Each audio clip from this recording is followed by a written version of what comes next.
Most people reviews stuff. They also say this product is the price is quite good. We've found pros and cons on this type of product. But overall, it's a supreme product and we are well recommend it.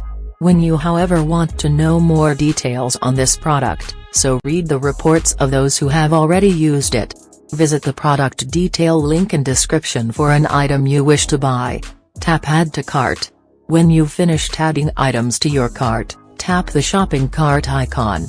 If you need to edit the items in your cart, tap save for later or delete next to the item in the cart.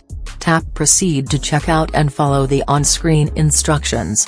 Review your order information and tap place your order to complete your purchase. You'll see an order confirmation screen when your purchase has been completed.